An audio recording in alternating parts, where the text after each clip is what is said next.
Good morning mga ka-travel. Nandito pa rin tayo sa Singapore. Ngayong umaga namasyal naman tayo dito sa kanilang botanic garden. Grabe ang cute ng mga koi, oh, maliliit pa. Ayan, oh, ang dami nila.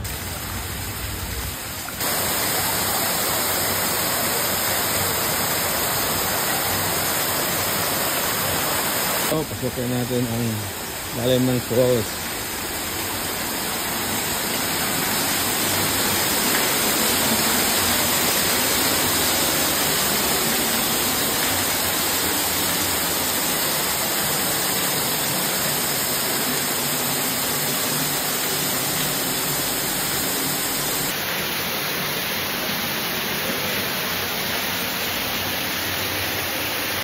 Ito naman yung kanilang rainforest. Napakahaba din nito, pero malamig pag nandito ka sa loob.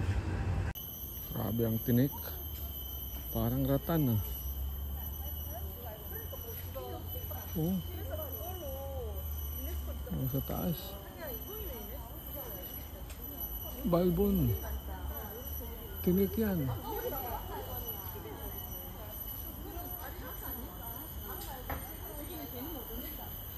Tangkad ng punong ito. Sobra. Napakataas. Ito lang yung ratan nila, oh. Kakaiba din.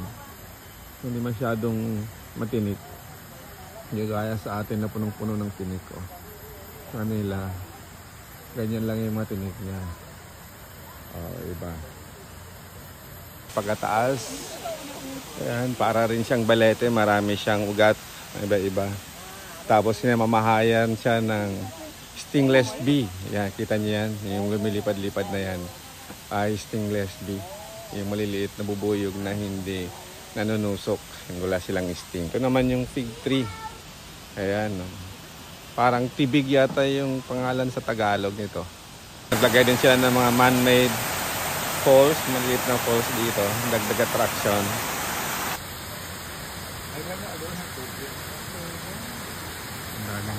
Sa mga puno dito. Pag nagutom naman yung papasyal, bawa nandito ka, nagutom ka, marami naman ditong pwedeng kainan. Ayan ang maganda dito pagpunta ka. Ang daming CR, ang dami rin pwedeng kainan. Kaya hindi tayo magugutom at hindi tayo mamroblema ng palikuran pag naandito tayo. Meron ding bilihan ng mga souvenir items. Yan. Kompleto. It's time for breakfast. So, ang breakfast natin is clay pot noodle. Meron pang apuyan. Meron din kuhaan ng tubig pagka nauhaw. Ang tangka din, saka straight na puno. Grabe, ang ganda. Ganda ng puno na ito. Tawag pala nila dito sa puno na ito ay West Indian Locust. Manong ibon, no, hindi lumilipad.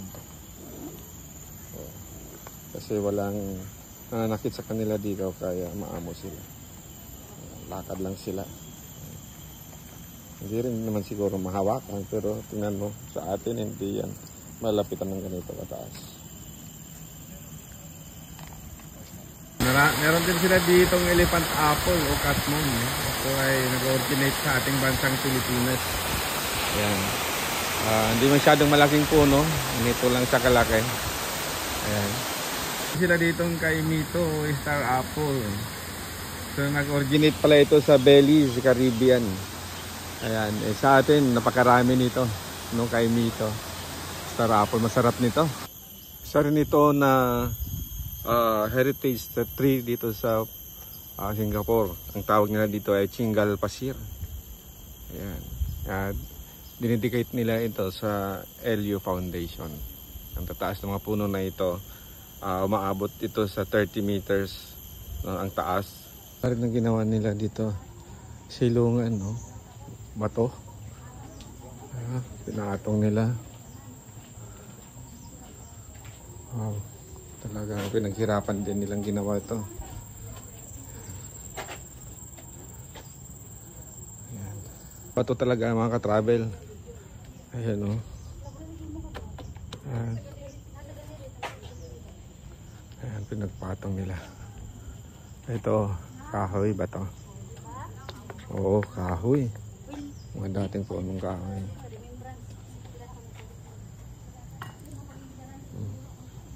Ito, puno itong. Ang laki na naman to.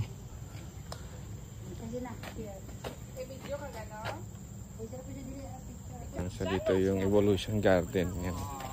So ito dati, mga remains ng mga patay na ng mga puno na malalaki before.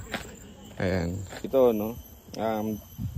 The Earth formed 4,600 million years ago. So, kung nabuo yung mundo 4,600 million years ago, ang buhay naman dito sa mundo ay nagsimula estimatedly 3,500 million years ago. So, hawak talaga nitong Botanic Garden dito sa Singapore. Kaya maganda, maaga yung pagpunta dito, yung wala pang araw. Tapos mag-jogging, no? Mag-workout dito. 2 in 1 yung purpose, mamasyal at saka mag-workout, mag-jogging. Ayan. Ganda mga ka-travel, sana makapunta rin kayo dito. Ayan. Okay. Grabe, ang lalaki ng mga puno dito, hindi ka magsasawa sa panunod. Maamo yung labuyo nila, oh, hindi lumilipad. Ayan, oh.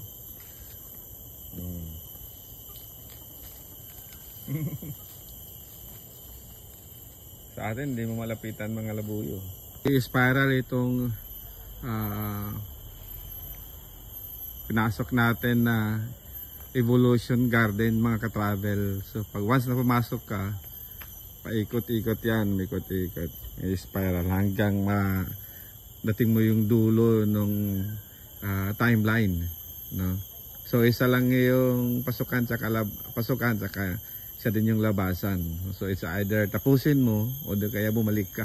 Pero puro lakad at talaga dito mga ka-travel. Pag pinasok mo itong Botanic Garden nila, maraming lakaran ito. Ako, ano oras pa ako dumating dito? Now it's almost 12 PM. Hindi pa ako tapos sa paglalakad. Ang daming pwedeng lakarin. Yan, nakapanginayang naman. Ang ganda-ganda. So ito yung pwede mong makita pag pumasok ka dito. Ayan. Ayan, Orchard Road, National Orchid Garden. Ayan. At saka napakarami yung rainforest nila. Hanggang dito na muna yung ating pamamasyal dito sa Singapore Botanic Garden mga ka-travel. Palobat na rin ng ating camera at ang haba na rin ng ating inikot. Mukhang paulan na rin. Ayan. So hopefully mga ka-travel nag-enjoy kayo sa ating shinare na mga napuntahan natin dito sa Singapore Botanic Garden. Hanggang sa muli, maraming salamat sa inyong pagsama. Please don't forget to like and share. Bye.